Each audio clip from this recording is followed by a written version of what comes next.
For a man with a cold mind and a righteous heart, revenge is but the satisfaction of honor. His punishing hand is devoid of unnecessary cruelty, and his actions are inspired by justice. The one whose soul is easily inflamed by an accidental spark seeks nothing more than to appease his own emotions with reckless rage. But what does revenge look like for someone who, having been born all his life with a heart of fire, is forced to limit his temper for the good of others? The hero of today's story is Roboute Guilliman, Primarch of the Ultramarines, superior to all his brothers in intellect and strategy. Only his own intemperance could bring him down. By a cruel fate, the 20 kidnapped sons of the Emperor were scattered across the galaxy. The planets that became the homeworlds of the Primarchs gave some of them a life full of heroic accomplishments, while the others were harshly treated. Guilliman had suffered both. Incubation capsule number 13 crossed the galaxy and landed in the southern region of the eastern edge. The planet Macragge is a dangerous but not ruthless world, much of which is covered by a cold, rocky highlands, virtually devoid of life. However, a small Primarch was lucky enough to fall into a place near where the local aristocracy hunted.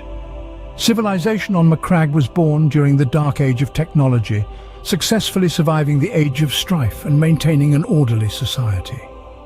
The inhabitants of the planet owned several obsolete ships that could make warp travels when times were favorable, as well as building new sublight frigates. The world community also knew about the existence of other systems inhabited by humans and maintained communication with neighboring civilizations. Therefore, when the hunters discovered the capsule with the perfect child, they immediately realized that it was created using high technology in another developed world.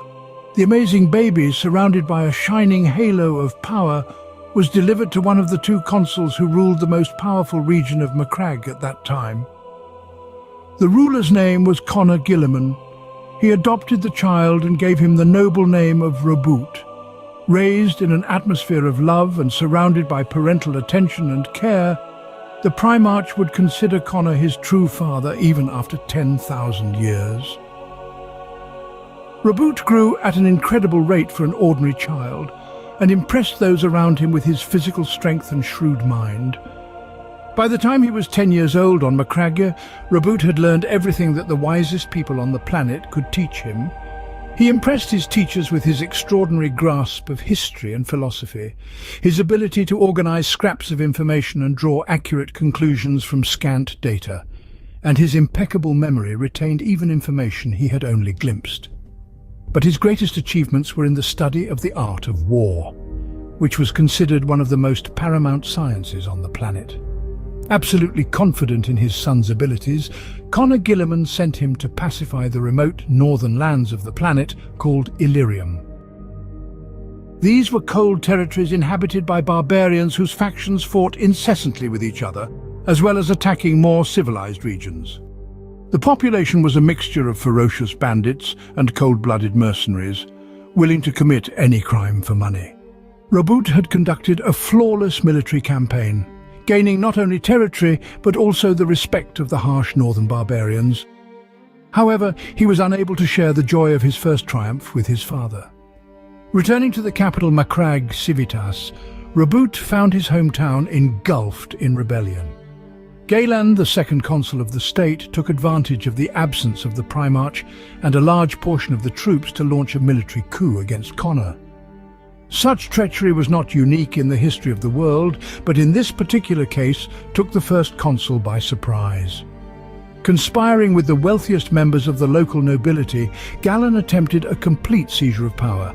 The second ruler was jealous of Connor Guilliman's political influence and popularity, and was also afraid of his supernaturally gifted son, who was growing stronger by the day.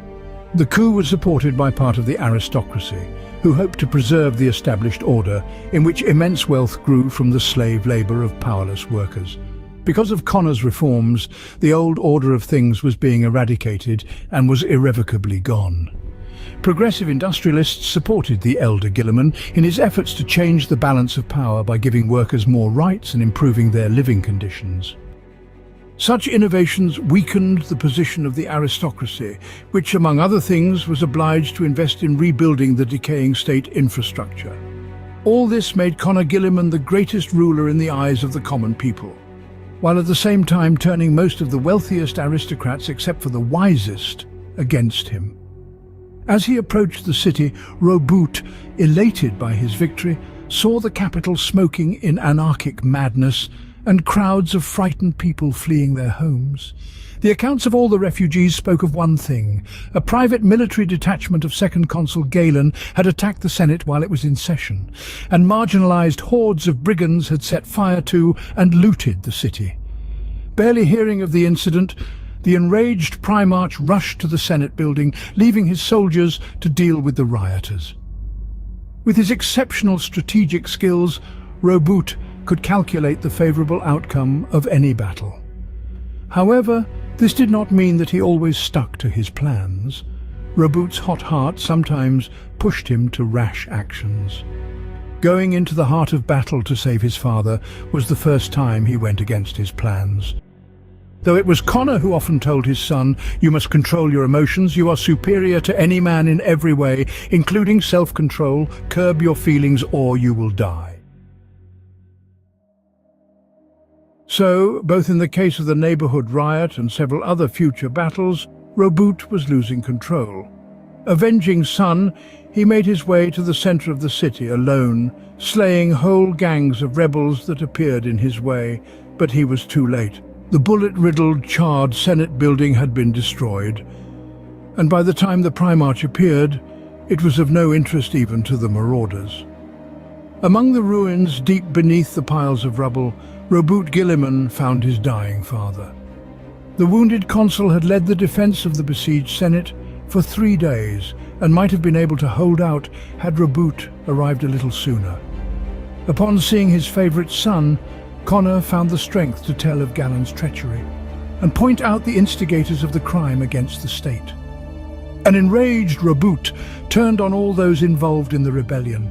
Joining his troops with groups of aggrieved citizens, he crushed the mercenary armies and decorated the city with a multitude of gallows with the bodies of noblemen who had supported the rebellion.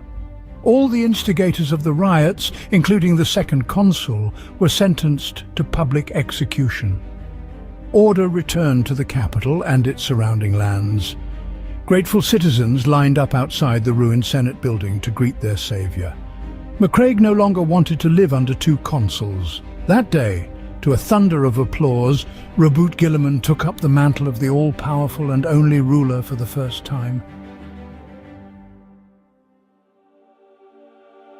All the rebels were sentenced to hard labor.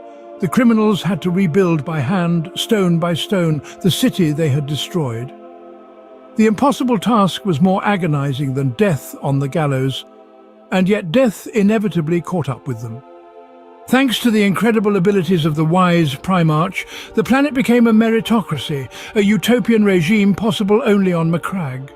In this ideal society, the hard-working and honest prospered in high office. Loyal soldiers were given rights they had never dreamed of before. Violators of order were met with impartial but inevitable punishment. Economic stagnation and inequality disappeared. Advanced technology became available to everyone. The army evolved into a powerful and superbly equipped military force. The self-sufficient and advanced planet Macraig successfully participated in trade with several systems.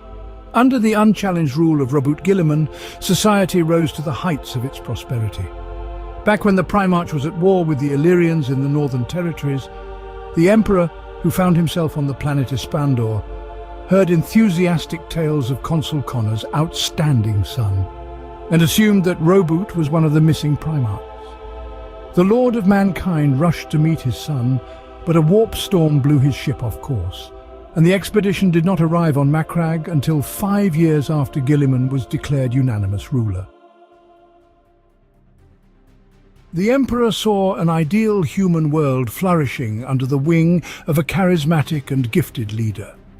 The Lord of Mankind was impressed by his son's success and entrusted him with the 13th Legion of Space Troopers, which later became the standard of Astartes warriors. Under the Primarch's leadership, the Ultramarines became the most strategically gifted and tactically balanced legion of all others. Learning battle theory and putting it into practice, The Ultramarines fought with exceptional efficiency, quickly and decisively destroying any enemy.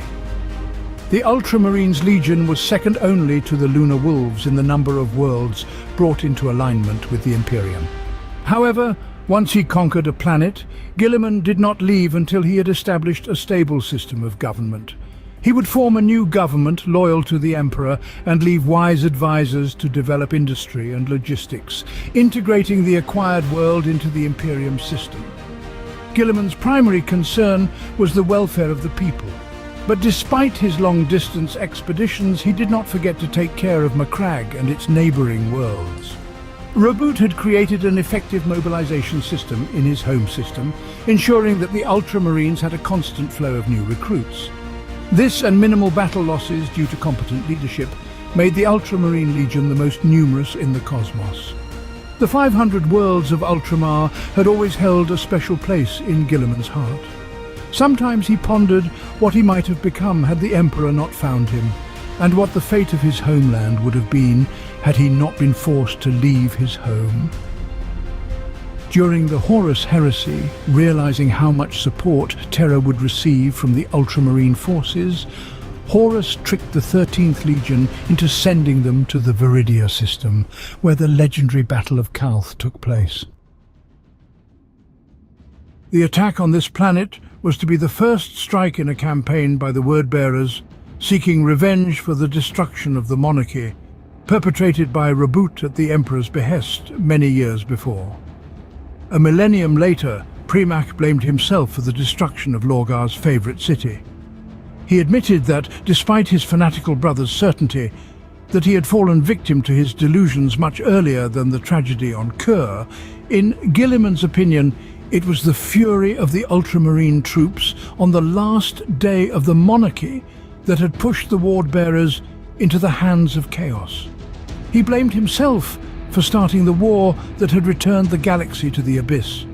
Although Roboute Guilliman did not possess the gift of foresight like Sanguinius or Conrad Kurtz, he was certain he could have calculated the possible consequences of the destruction of the 17th Legion and its Primarch. Yet it did not happen, and the monarchy was exterminated. The Ward-Bearers, backed by the Eaters of Worlds, came to Calth for a mad reckoning. The unexpected attack from the former allies turned into a bloody battle with many casualties.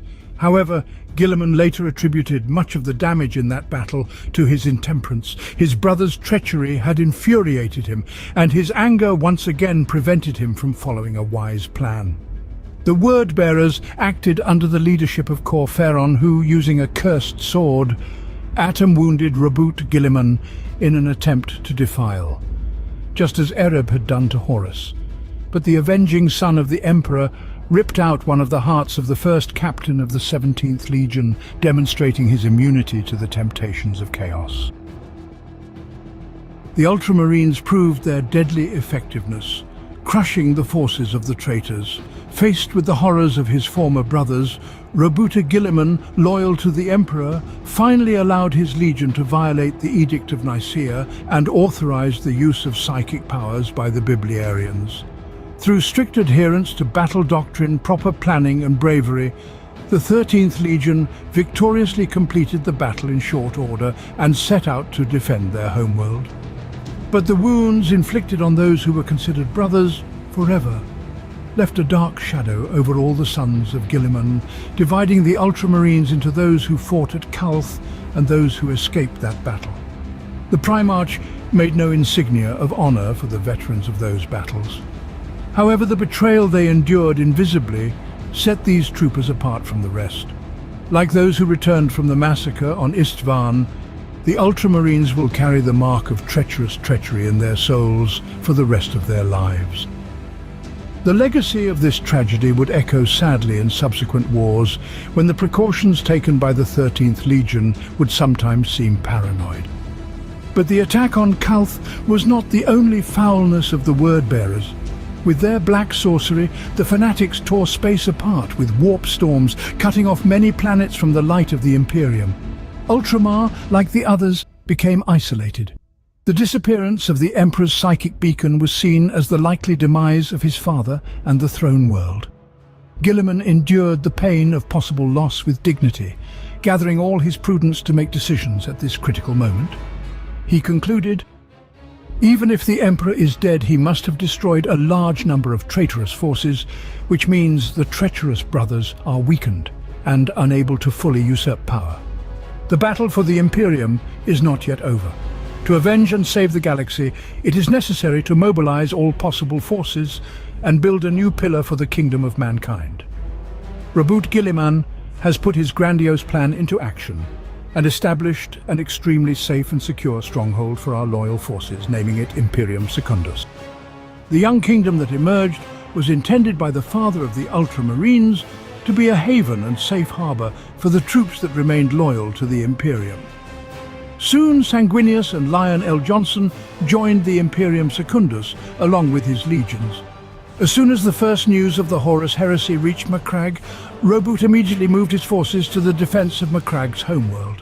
Despite proper planning and a hasty launch at top speed, the Primarch was too late. He had the most powerful legion in the galaxy and the most impeccable tactical potential, and yet, for the second time in his life, he failed to arrive in time to help his father. The Word-Bearer's sorcery that ripped through space gave no chance to save the future of the Imperium. The approach of the Ultramarines' fleet was instrumental in the outcome of the Horus heresy. It was what forced the forces of Horus to force events and lower the Void Shields, inviting the Emperor to fight. Nevertheless, the outcome of the tragedy on Vengeful Spirit cannot be called positive. Heresy ravaged the galaxy, destroying a significant portion of the Legiones Astartes and desecrating another portion with chaos. But the 13th Legion, thanks to the wisdom of Roboute Guilliman, retained its status as the most numerous legion. Guilliman assumed the position of Lord Commander and for several years after the Arch-Traitors' rebellion ruled the armed forces, effectively halting the collapse of the Imperium. During this period, Guilliman published his famous work, the Codex Astartes. This battle doctrine he developed included not only recommendations on how to divide legions, but also gathered within its pages the wisdom of many warriors who had experienced various tactical circumstances. Over the millennia, many Space Marine chapters have revered the Codex Astartes as a sacred text and followed it rigorously. Among the Ultramarines, it was customary to memorize entire chapters of the Codex by heart, so that a company of space troopers could reproduce the full text of this crucial document at any time. In creating the Codex Astartes, Guilliman drew on his recent experience in suppressing the betrayal of his brothers. He concluded that treachery was an unchangeable part of human nature, and thus the only reasonable solution was to limit the power concentrated in a single hand. However, millennia later, Guilliman would come to the conclusion that the Codex Astartes was not without flaws and would decide to rewrite it. According to the father of the Ultramarines, while working on the doctrine of the Codex Astartes, he had focused all his attention on the part devoted to the reform of the legions, leaving many chapters to the council created by his father. So after revising all parts of the work, Guilliman decided to rewrite it, giving the text a new name, Codex Imperialis. The updated doctrine promised to speak of the good governance that the Empire lacked in the 41st millennium. With the end of the Horus heresy, legions of traitors retreated to the Eye of Terror, and loyal forces cleared territories of renegade forces. The Alpha Legion, in the Eye, however, but moved to the east of the galaxy, pursuing their own goals. Did they include a battle with the Ultramarines? It is unknown, but it did occur. The last encounter that ended in battle was between Alpharius and Guilliman on the planet Escrador. Alpharius assumed that the creator of the Codex Astartes would follow his tactics as outlined in the doctrine, so he was surprised by the Ultramarines' unexpected maneuvers. Roboute Guilliman, against his own rules, separated from the main force with a small group of troopers and struck at the Alpha Legion's central headquarters. This move pleased Alpharius, who took advantage of the moment to demonstrate how flexible and varied his troops could be, which made them stand out against the methodical and tactically monotonous Ultramarines. Guilliman and the Alpha Legion commander clashed in battle, and, as a result of the conflict, Alpharius fell at Guilliman's hands. However, the battle did not end there. Contrary to the Ultramarines' assumptions, the decapitated Hydra did not cease to be dangerous. The Alpha Legion struck back with a crushing retaliation of such force that it almost completely wiped out the Loyalists involved in the battle. After a week of heavy fighting and heavy losses, the Ultramarines found a way to group up and evacuate the planet. The Legion, without their commander, won a convincing victory over Roboute Guilliman's forces, leaving questions as to whether the defeated man was really Alfarius. Still, whoever it was, he was merely a human, albeit one who had found himself on the side of chaos, but not endowed with its monstrous power. The battle with the other fallen brother, Fulgrim, however, proved to be quite different, and Guilliman, even before this battle began to make mistakes unacceptable for a brilliant strategist. Understanding his own battle doctrines, Guilliman was aware of his every act that went against competent action. But anger blinded his mind, forcing him to rush to meet his fate. Convinced that acting against the code of Astartes would catch Fulgrim off guard, but it did not. Like Horus, Slaanesh Demon Prince lowered the shields on his flagship, luring his angry brother onto the Emperor's pride. The journey through the once majestic ship itself was the first blow for Guilliman. Walking through the mangled corridors, Guilliman could not push away the memories of times past, when Fulgrim had welcomed him warmly into a beautiful hall filled with cheering children of the Emperor. Guilliman was oppressed by thoughts of how history might have turned out if his brother had not fallen. Emotions made Roboute ignore the advice of his commanders as well as his own code. Against his better judgment, the Primarch travelled alone to the hall where the demon Prince Fulgrim awaited him. Guilliman and Fulgrim had been unfriendly even before the heresy, and Guilliman had always thought Fulgrim a narcissistic, prideful man. Nevertheless, he could not hold back tears when he saw what the Emperor's former son had become. However, Fulgrim, though transformed into a demonic being, retained his familiar face and did not notice the tragedy in what had happened. On the contrary, the demon prince mocked Guilliman, extolling the virtues of his new lord and reminding him of all of Roboute's lapses in the defense of the Imperium that had wounded the soul of the Primarch loyal to the Emperor. Even at this moment, Guilliman realized his mistake and the need to retreat to save himself.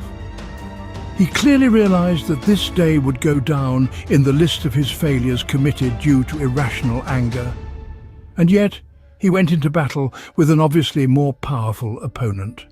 Armed with 4 swords at once, Fulgrim delivered a fatal blow, striking the throat of the shocked Guilliman. Despite his superiority, the demon prince, looking at the bleeding Guilliman, explained that he was able to strike with such precision because he saw the mark of the cursed blade on Guilliman's neck, which belonged to Corfarion, captain of the Word-Bearers. According to Fulgrim, the marks on his former brother's neck were imprinted in the warp and were a vulnerable spot. Even Roboute Guilliman's enhanced physiology could not handle the poison of Fulgrim's demonic sword. Realizing his own death was approaching, the Primarch of the 13th Legion cried out to his father, the Emperor, asking who would now lead humanity. Even on the brink of death, he thought only of the fate of the Imperium and its people. The loyal Ultramarines warriors did everything in their power to save their Lord Commander. Breaking into the battle, they evacuated the wounded Guilliman to the ship, where skillful apothecaries placed him in a stasis field. The Legion delivered his genetic father to his home planet of Macragge, where he sat on a marble throne for 10,000 years. The fortress of Hera, which contained the famous hall with the frozen Primarch all those years ago, was considered the most revered place in the Imperium after the throne room of the Imperial Palace. There were rumors among the religious pilgrims that Guilliman's wound was slowly healing, and that the Emperor's great son would soon awaken to once again stand in defense of humanity. However, Roboute Guilliman remained unmoved despite the trials that had befallen the Ultramar system. Over the millennia, the structure Guilliman had created surrounding the Macragge had fallen into disrepair. Many worlds declared independence, some degraded to the point where ordinary people were once again reduced to poverty and slavery. Ultramar experienced clashes with Orcs and Tau, and some planets awakened Necrons, but the most devastating was the Tyranid invasion of Macragge.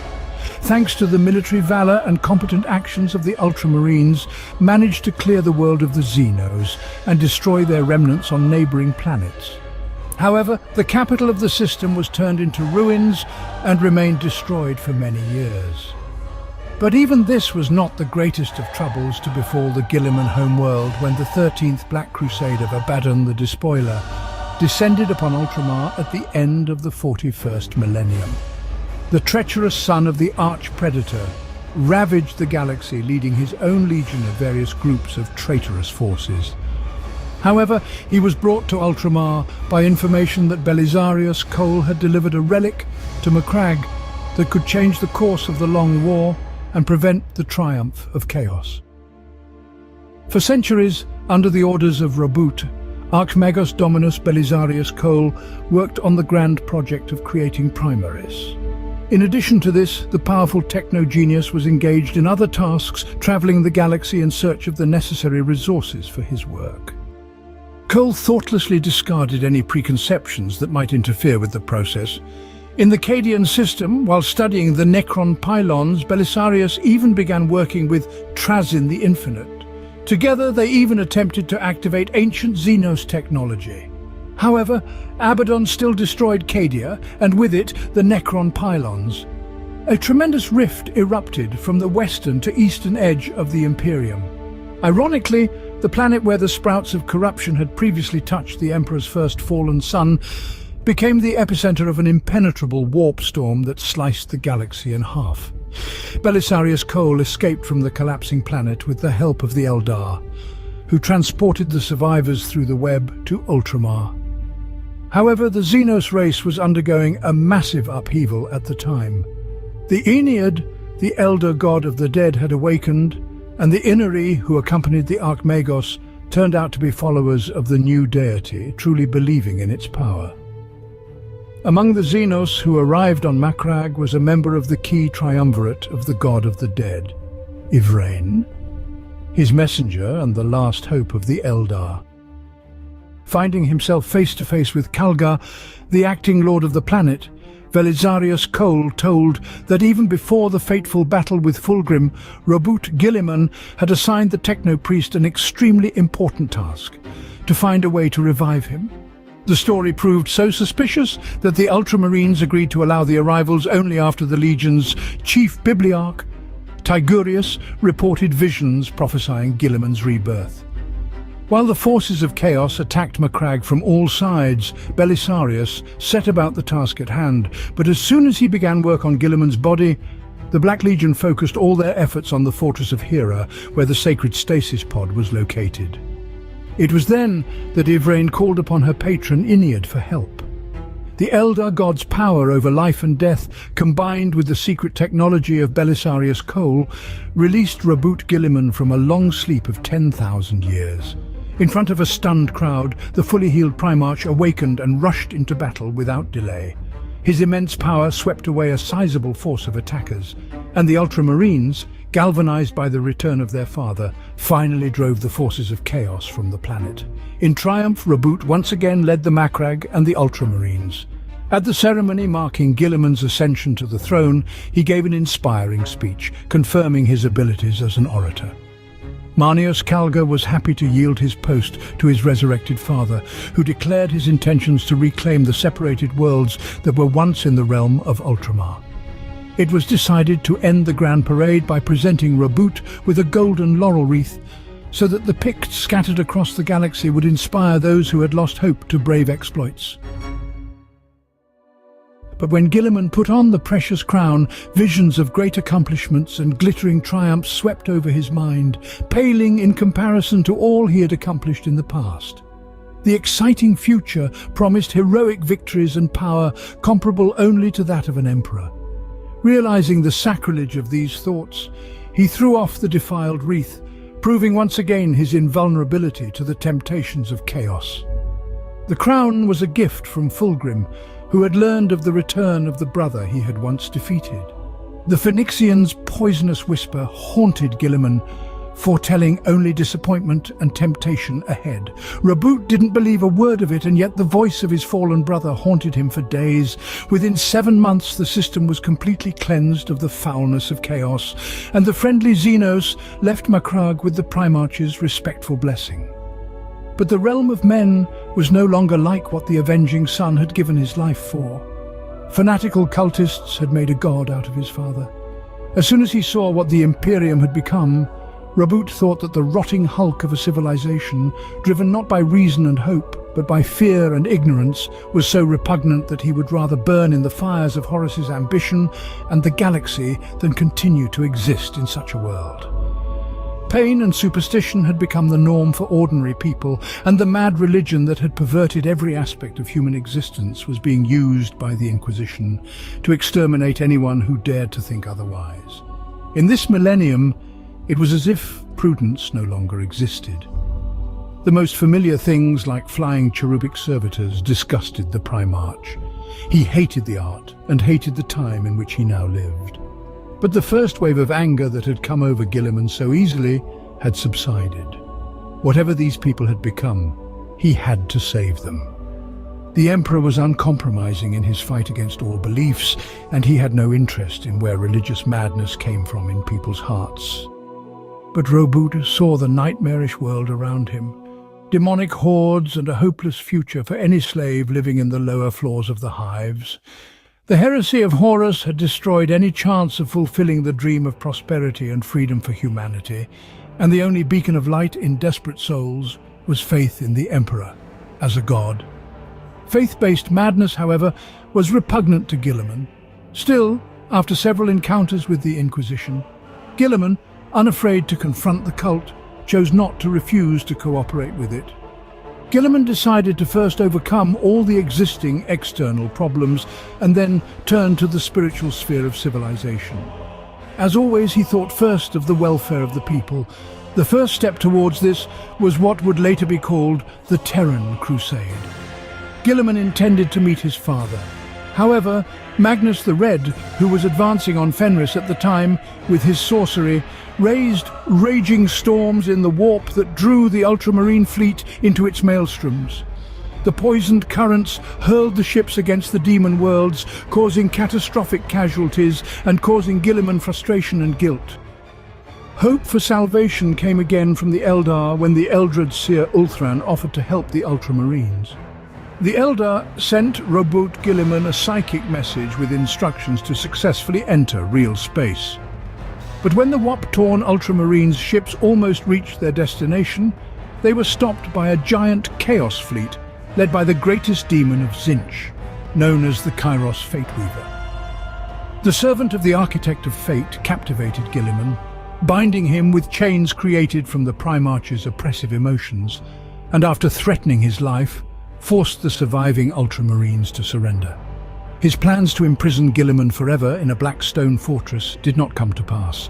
The Eldar Harlequins rescued Guilliman and the remaining warriors by transporting them across the web to the moon. Once on Terra's satellite, the Crusade faced Magnus the Red and his 1,000 sons, preparing to attack the throne world. Victory over the treacherous Magnus was won by Guilliman with the support of the Imperial Fists, the Sisters of Silence, and the Eldar. After many trials, Guilliman finally reached the Imperial Palace. The meeting with his father, the Emperor, lasted only a few seconds, but Roboute seemed like days. The terrifying majesty of the Emperor knocked Guilliman off his feet, but an outside observer would not have noticed it. He was blinded by light and fury, a soul-scorching radiance and an endless sound that filled eternity. On the golden throne sat a decaying corpse, and yet it was a majestic king of infinite power. He wasn't dead, he was stronger than ever before. The Lord sat on the throne to think, and absolutely, when this meditation was over, he would rise and rule justly. The horrible and monumental creature only paid attention to him after Guilliman called his father. Before him stood the embodiment of power, destiny, and future, framed by the past, despair, and degradation. This being was not just a father, it was something more, not just a name, but a symbol, an instrument of creation. Scalding words pierced Guilliman's mind. The creature on the throne was not a joyous father welcoming his son. It was more like a living star, an evil, colossal force, too busy fighting the great forces of chaos. And yet, as he left this strange hall, Guilliman realized how he should proceed, though the disturbing memories of that encounter long continued to plague him, reminding him of the pain he had experienced.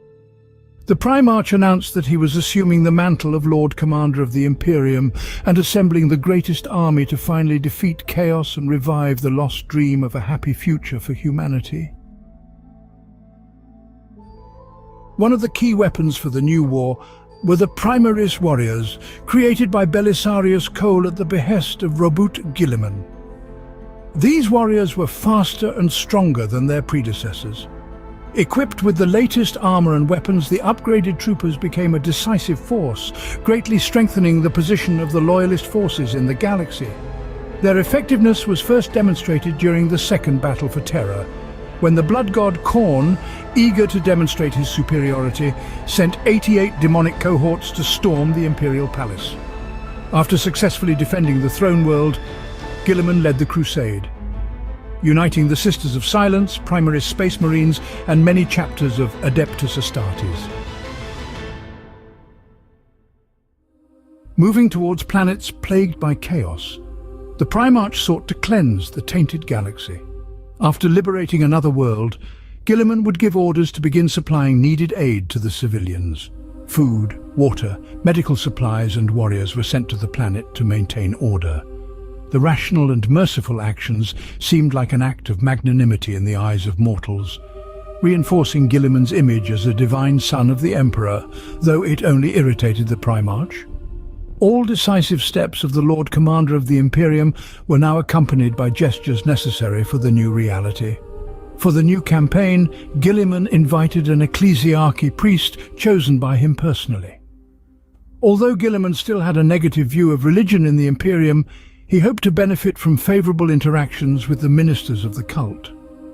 Even the intelligent Ultramarines, who claimed to regard the Emperor as an eminent man, rather than a god, fell into a holy awe in Guilliman's presence, which meant that it was useless to stand alone against a civilization gripped by madness.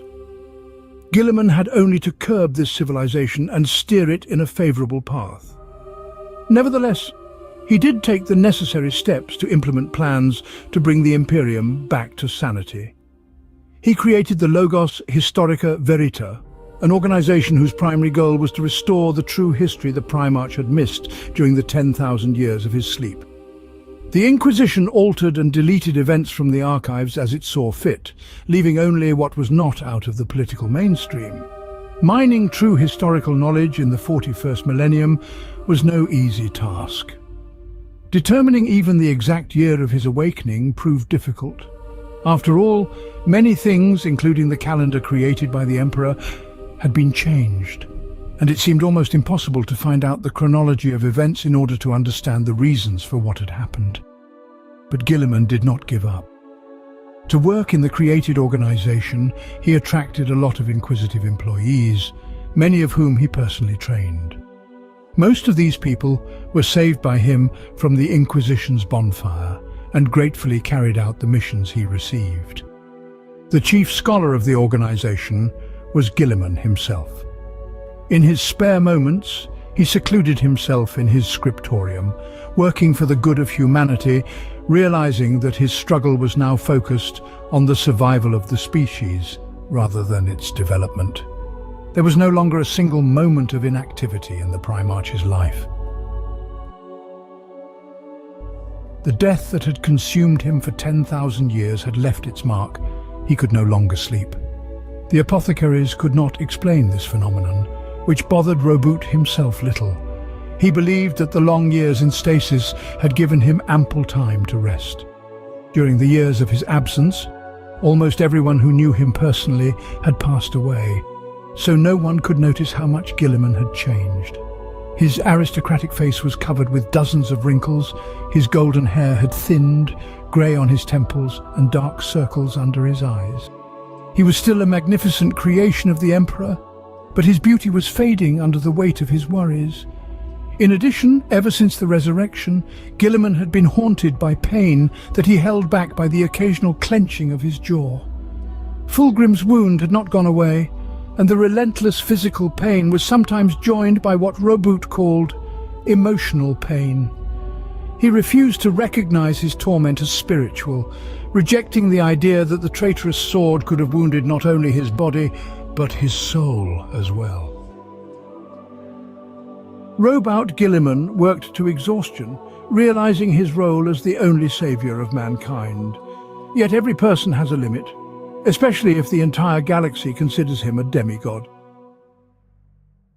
Despite Guilliman's patronage, the activities of the Logos Historica Verita were extremely risky. Divided into small secret cells, the organization's research teams traveled the galaxy in search of the necessary sources. The main part, located on Macragge, systematized and compared the information received, trying to piece together the real history of the Imperium. So Yassili Suleimania, one of the free traders in the Logos Historica Verita, delivered to Guilliman an ancient book, all copies of which he himself ordered to be destroyed 10,000 years ago. Then not one iota changed the negative attitude towards the Religi Primarch. Still read Lectitio Divinitatus. He bitterly reflected that imperial truth turned into a deception, and thanks to the heresy of the Chorus, the whole galaxy learned about it. But at the same time, the false creations of Lorgar that started all this madness was the foundation for the existing cult that does not allow Imperium to disintegrate. The irresistible crusade lasted about 12 years, during which many worlds returned to a peaceful life. Among the predicted was Baal, the hometown of Sanguinia, attacked by the Tyranids. Having solemnly completed the campaign, Guilliman was forced to return to Ultramar in order to save his kingdom from Nurgle. Prosperous planet systems were beautiful pearls of calm in a burning galaxy. Noticing their beauty, Nurgle wished to convert these worlds and make them part of his garden. At first, seeds of spoilage were sent to the selected planets, causing numerous diseases and mowing down millions of inhabitants of Ultramar. From the bodies of the fallen, according to the plan of the Lord of Decay, his demons appeared outside, and among the remnants of the survivors, cults of spoilage began to emerge, calling even more powerful servants of Nurgle. 3 worlds in the north of Ultramar completely passed into the possession of chaos, taking the name Scourge Stars. Under the guidance of the best commanders of the God Plague, these worlds became bases of enemy forces. The military invasion began the Death Guard under the anticipation of the fallen Primarch Mortarion. According to his multi-stage plan, Ultramar was waiting for disasters, the first of which was War of Flies, which destroyed worlds with viral bombing and finished off the survivors with the forces of that damned Legion. Slowly but inexorably, the damage spread. The raging warp of the storm cut off the planets from communication with the Imperium, taking away the opportunity to receive reinforcements. From the last force, the defenders of Ultramar held the defense in hundreds of places on the day when Guilliman returned to the native system. The appearance of Lord Commander deprived traitors of a tactical advantage. All attacks by the Chaos Forces began to successfully fight back. However, 2 other military commanders of Nurgle entered the war, Kugath, Plaguefather, and Typhus. Attacks began to occur more and more often and further from each other, and it became almost impossible to restrain them. It was possible to take over at this stage only after the arrival of support from the Forge Worlds and several orders of ultramarine heirs. Guilliman fought on equal terms with the demonic brother Mortarion before he retreated after his own Death Guard. By order of the Lord Commander of the Imperium, wounded soldiers were taken to the planet transformed into an infirmary. Doctors fought for every life, resorting to euthanasia only as a last resort. In the homeland of the Primarch, they said that in such features, the difference between the Emperor and the father of the Ultramarines is most clearly traced. The tangible concern of Guilliman was a source of courage for the exhausted people. A landmark event that occurred during the first half of the Plague Wars was an unexpected manifestation of the power of the Emperor. The priest of ecclesiarchy, chosen by the Primarch during a trip through the warp, saw a dream where the ruler of mankind turned to the mortal with an order to find a certain girl who was destined to be the key to victory over the forces of Nurgle. The blindly believing priest failed to convince the Primarch, and the found child, despite the obvious mental strength, was taken into custody. Guilliman feared that the girl, albeit clearing some territory of foul, could be a puppet of Magnus, also at odds with Mortarion, and not at all a vessel of the will of the ruler of mankind. Odnakov's belief in the god of the Emperor, in some warriors guarding the mysterious girl, was stronger than devotion to the Primarch. The priest who took advantage of this persuaded the Sisters of Battle, convinced that they were fulfilling the will of the Emperor to bring the girl out of prison on the battlefield. He hoped that having seen her grace, the Primarch would finally accept his father's divinity.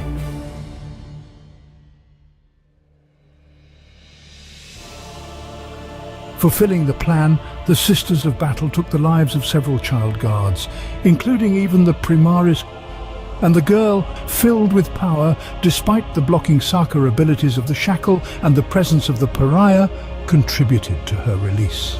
The body of the mortal child was destroyed by the influence of the strength that filled it, and by the time Guilliman saw her, there were no eyes or lips on the child's face. The immeasurable power scorched the vessel that enclosed itself. Her appearance in the battle led both Imperial warriors and demons, and after that it forced the treacherous army to retreat. For the priest of ecclesiarchy, all this was undeniable evidence of the appearance of the divine emperor. But Primarch could not so easily succumb to religious delight. After the battle, Guilliman ordered the execution of the sister of the battle for treason, while the priest who sabotaged suffered only a formidable suggestion that could not sober the fanatic. Wars with the followers of Nurgle did not end there. Purging world after world, Imperium's forces under Guilliman eventually found themselves in a final battle at the very doorstep of the Lord of Decay's mansion. He did not show, but certainly watched as the Emperor's two sons, Roboute and Mortarion, were going to fight in a decisive duel. Remembering the previous unsuccessful clashes, the Demon Prince used the trick corresponding to his cult, poisoned the Primarch of the Ultramarines with an incredible poisonous disease created specifically for this purpose. Mortarion was filled with the mighty forces of chaos and first knocked Guilliman to the ground and then plunged into him a poisoned syringe filled with deadly chemicals capable of destroying both Primarchs. Toxins ate away at Guilliman's body, and fumes from the poison killed others. Both spaceports and demons, even Mortarion, was forced to create a dome of mental power around him to defend himself against the spreading death.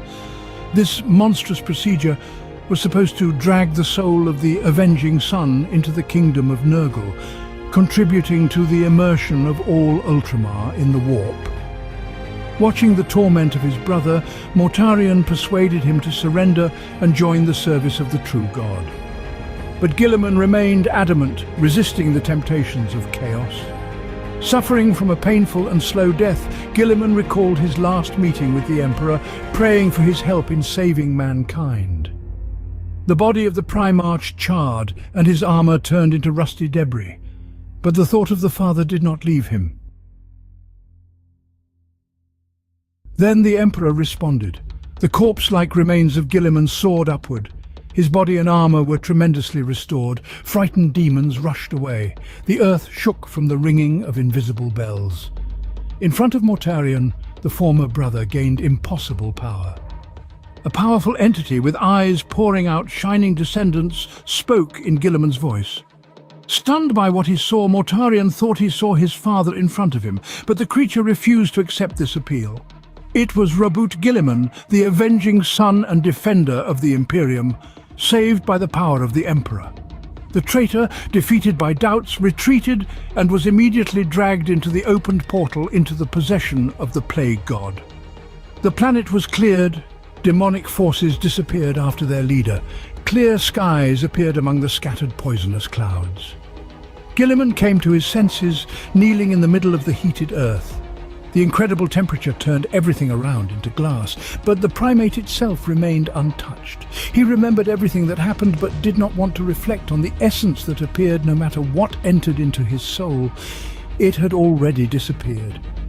Witnesses of the event are likely to see this as another proof of divinity Guillimana. But who is not a fanatic in such dark times?